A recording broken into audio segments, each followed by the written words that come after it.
Monsieur Tréca pour un autre LOS, ensemble. Merci Madame le maire. Donc, nous associons aussi aux remerciements au service et à l'engagement de l'adjoint, et donc qui est réel, même si nous ne partageons pas forcément toutes les orientations qui ont été présentées. Donc, le conseil municipal est invité à débattre des orientations budgétaires pour la ville, c'est-à-dire la présentation par l'équipe municipale de ses choix politiques pour l'année 2022 et aussi pour les années à venir. Vous nous apportez donc les éléments de contexte généraux et un état budgétaire de la ville en début d'exercice que vous devrez prendre en compte pour arrêter ces orientations. Il est important de rappeler que ce débat intervient avant la présentation du compte administratif de l'année écoulée, la réalisation du budget 2021, et avant le vote 2022 qui se tiendront lors du prochain conseil municipal. Donc le débat sur le ROB ne doit pas être le lieu de la validation des comptes 2021, ni celui de l'approbation du budget 2022, Monsieur Benmoussa. Ce que pourrait laisser penser le document transmis, qui reste très technique, je partage ce qui a été dit, et qui devrait nous éclairer sur vos véritables choix politiques en matière budgétaire.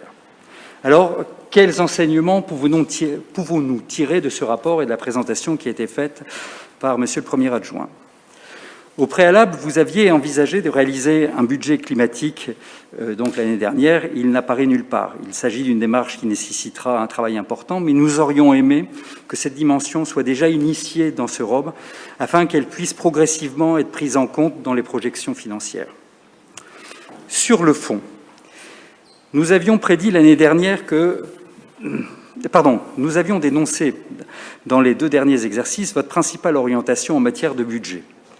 La priorité donnée à l'investissement au détriment du budget de fonctionnement, c'est-à-dire les services à la population.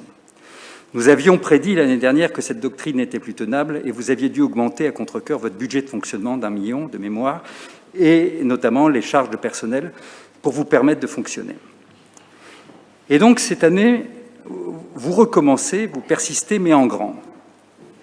Vous nous annoncez 4 vecteurs, les terminologies évoluent, pour votre budget primitif. Premièrement, pas d'augmentation de la fiscalité locale, la contraction d'un emprunt, la poursuite d'une politique volontariste en matière d'investissement malgré le contexte, et je cite, « La ville joue son rôle de levier économique et se veut actrice de la relance économique », et l'accompagnement des publics les plus défavorisés et la jeunesse.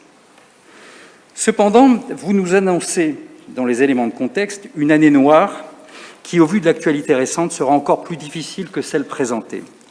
Le budget de fonctionnement devra prendre en compte des augmentations de charges très importantes pour des causes très diverses. Je cite, hausse des coûts des matières premières, et donc on voit bien, et hausse de l'énergie, et donc on voit bien que le contexte ne va pas s'arranger, l'inflation, la crise sanitaire, la sécurité, et la masse salariale qui augmente, donc M. Martins l'a présenté.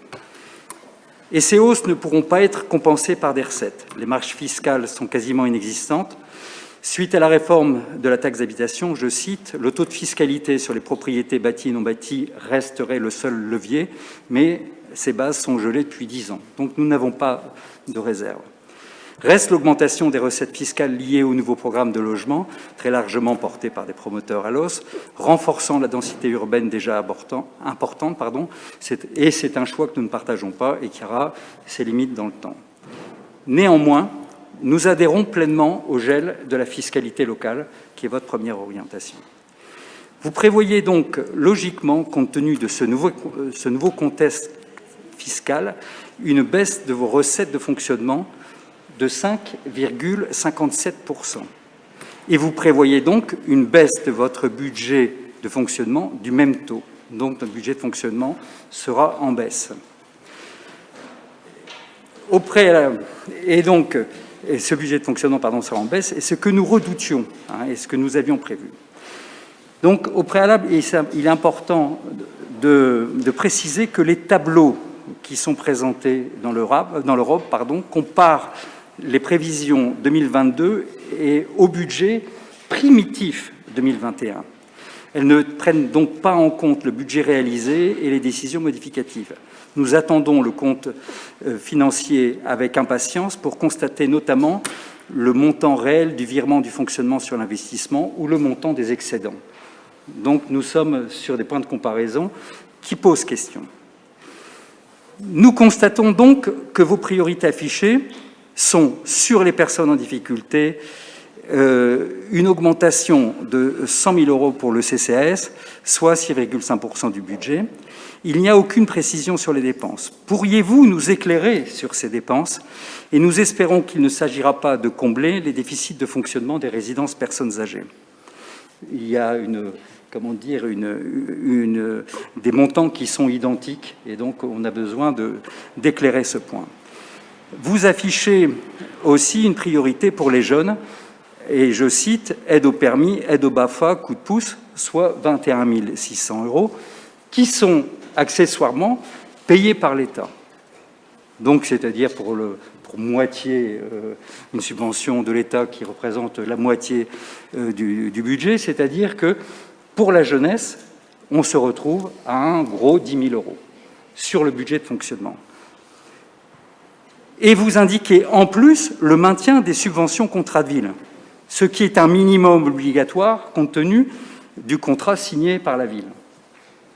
Donc, en termes de priorité, on voit que la représentation financière est epsilonesque. Nous avons donc un budget de fonctionnement en diminution de plus de 5% et des hausses de dépenses obligatoires sans précédent. Alors, nous avons des doutes sur la capacité à tenir le budget de fonctionnement et à maintenir le niveau de service en direction de la population, les personnes âgées, l'éducation, la culture. Nous craignons une baisse des services à la population, par exemple en maintenant en 2022 le niveau de prestations au niveau de 2021, qui fut une année Covid. Ces prestations doivent retrouver au minimum le niveau d'avant Covid. Le pourra-t-on? Nous avons aussi des doutes sur l'estimation des montants des augmentations de carburant, énergie, charges de personnel. La provision pour risque, chère à M. Martins, suffira-t-elle? Il y aurait la possibilité de diminuer le montant des dépenses d'investissement, et ce n'est pas votre cas. Au contraire, la section d'investissement augmente de 23,84%. Et la lecture des propositions d'investissement est éclairante. On constate qu'en 2022, 66% des recettes proviendront des excédents de fonctionnement capitalisés. On mesure l'ampleur du prélèvement sur le fonctionnement et qui dépasse le raisonnable. On constate aussi que les subventions ne représentent que 20% malgré l'apport de l'ANRU. Donc c'est évident que l'ANRU, à partir du moment où on est sur un gros projet, il va y avoir des recettes importantes, mais a priori, ce ne sont que les recettes de l'ANRU.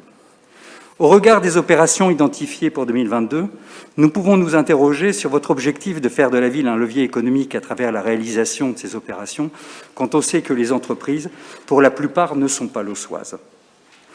Encore une fois, il ne s'agit pas de remettre en cause la pertinence de certaines opérations d'investissement, mais il était possible de prévoir un calendrier de réalisation qui soit compatible avec les besoins de la population et les nouveaux besoins de la population.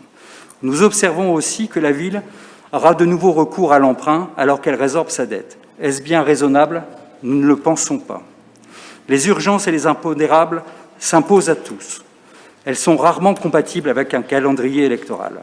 Il faut savoir moduler, remettre et parfois renoncer. Les priorités restent de nous attacher à rendre la vie meilleure aux Lossois, de contribuer et à leur donner des perspectives, et en particulier à sa jeunesse. Il aurait été possible de diminuer les tarifs de restauration pour les enfants et les aînés, de développer des actions en direction des enfants qui restent insuffisantes, de proposer des actions culturelles qui s'adressent encore plus à tous les Lossois et de développer la solidarité dans cette période perturbée. Cela a un coût, ce sont des choix, et en l'occurrence, c'est ce qui marque aussi la différence entre les projets politiques.